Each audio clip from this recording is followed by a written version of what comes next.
As they descended the stairs, the tension hung thick between them. Sonali clutched the remains of her uneven hair, her eyes still red from crying. Anshu's expression remained hard, but beneath the surface, a fire had been ignited. Later that evening, as the house quieted down, Anshu sat alone, thinking about what had happened. His anger had not cooled. He replayed the scene on the rooftop in his mind. How his aunt had acted without remorse. How she had hurt Sonali out of pure jealousy. Something inside him snapped. He knew he couldn't let this go without consequences. I can't just let her get away with this, he muttered to himself. She needs to learn a lesson. The next morning, he approached Sonali in the kitchen. I've been thinking, he began, his voice calm but firm. Sonali looked up, still fragile from the previous day. About what? She asked, her tone cautious. About what she did to you, he said, glancing at her uneven hair. It's not enough that she apologized. She has to understand what it feels like. Sonali's eyes widened in alarm. What do you mean? Anshu, I don't want more drama. I just want to move on. But Anshu shook his head, determined. She crossed a line and she doesn't even fully regret it. I'm not going to let her keep thinking she can treat people like this. Sonali hesitated, her brows furrowing. What are you planning? I'm going to give her a taste of her own medicine, he said, his voice dark with intent. She used your hair against you. I'm going to use hers against her. Later that day, Anshu waited until the house was quiet again. He knew his aunt would be alone in her room, as she often spent time grooming her hair. With quiet steps, he approached the door and knocked. Come in, her voice called from inside. When he entered, she was seated at her vanity, brushing her long hair. She glanced at him through the mirror, her expression guarded. What do you want? She asked, sensing the tension between them. Anshu stepped forward, his voice calm but firm. We need to talk. She set down the brush, turning to face him. If this is about yesterday, I've already apologized to Sonali. I'm not going to keep explaining myself. Anshu crossed his arms, his gaze steady. It's not about explaining. It's about making things right. She raised an eyebrow, unsure where he was going with this. What are you talking about? Do you remember what you did to her? How you felt justified in cutting her hair because of your jealousy? He asked, his voice cold, her expression hardened. I told you it was a mistake. I let my emotions get the better of me. It's done. Anshu took a step closer, his eyes dark with determination. It's not done until you understand what it feels like to have something you care about taken from you. She stood up, her eyes narrowing. What are you saying? He stepped forward, his expression cold and unyielding. You're going to let her shave your head, completely bald. That's the only way you'll understand what you did to her. She stared at him, disbelief spreading across her face. You're insane. You can't be serious. His voice was firm, unwavering. I'm very serious. You're going to sit in that chair and Sonali is going to shave every strand of your hair off.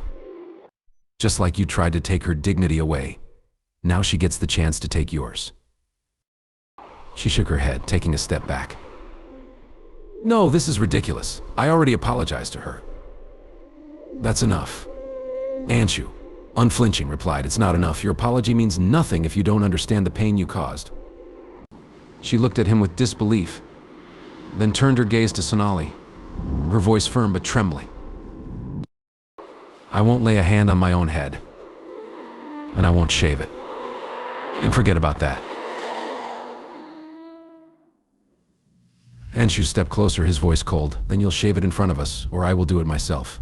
Either way, you're not leaving here with your hair. At that, she threw her head back and began to laugh, a loud, mocking sound that echoed through the room. You think I'll just shave my head because you say so? You're delusional. She sneered, her eyes filled with disdain. I won't do it, and you can't make me. Sonali looked at her, her expression conflicted but firm. You hurt me, Auntie. You made me feel powerless.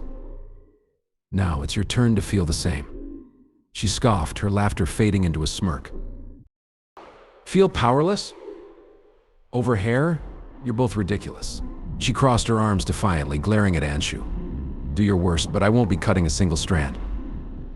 Anshu's face remained hard as he stepped even closer, his voice cold and deliberate.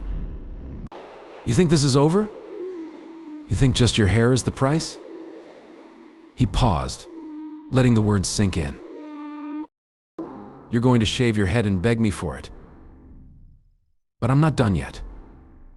Her smirk faltered slightly, confusion clouding her eyes. What are you talking about? He leaned in, a malicious smile creeping across his face. Where's your gold? Your money? It's not yours anymore. We've taken everything. If you want any of it back. He held up the clippers, the buzzing sound filling the silence again. You'll shave your head in front of me, or you'll have nothing left. The color drained from her face as she realized the gravity of his words. What? She stammered, her voice shaking. You can't do that. It's mine. You have no right. Anshu's laughter was cold, echoing through the room. I have every right. You lost that privilege the moment you tried to take from Sonali. Now, if you want to keep anything at all, you'll do as I say. Tears began to well up in her eyes as she stared at him, desperation filling her voice. Please, please don't do this. I'll apologize again, I'll do whatever you want, just don't take everything from me. He stood over her, unmoved by her pleas. If you want your money, your gold, anything back, you know what to do. She broke down, the full weight of the situation crashing over her. I can't. Please, Anshu. Don't make me do this. I'll do anything else. Her voice was raw with desperation, but Anshu just watched, his face cold and unrelenting. Shave your head, he repeated slowly, savoring each word. Beg for it, or I take everything. She began sobbing, her hands trembling, as she reached out to touch her long hair. Please don't do this, she whispered, her voice breaking. I'll shave it. Just don't take everything from me. Anshu's smile grew darker. Then start. Let's see how badly you want it. With shaking hands, she reached for the clippers. The room was thick with tension as she turned them on, her sobs growing louder. As the buzzing sound filled the air again, she brought the clippers to her head. Tears streamed down her face as she began to shave off her own hair, strand by strand, each one falling to the floor. Anshu watched her, his arms crossed, a smirk of satisfaction on his face. Louder, he commanded. I want to hear you beg. She choked on her sobs, her voice barely a whisper. Please, please stop this. I'm begging you. I'll do anything. I'm begging you. But the clippers continued to buzz as more and more of her hair disappeared. When the last of it had fallen to the floor and her scalp was completely bare, she stared at her reflection, her eyes wide with horror. Anshu, standing beside her, looked down at her bald head with cold indifference. Now you're finished, he said, his voice emotionless. But you're not getting your money or your gold back. She looked up at him, her hands trembling as they reached up to touch her bare scalp. What? No, you said, his voice cut through hers, sharp and unfeeling. I said you had to shave your head if you wanted anything back, but there's no proof that any of it belongs to you. You have no evidence. It's not yours anymore. Her face twisted with shock and disbelief. No, you can't do this, she cried, her voice cracking with desperation. You promised? I shaved my head. I did everything you asked.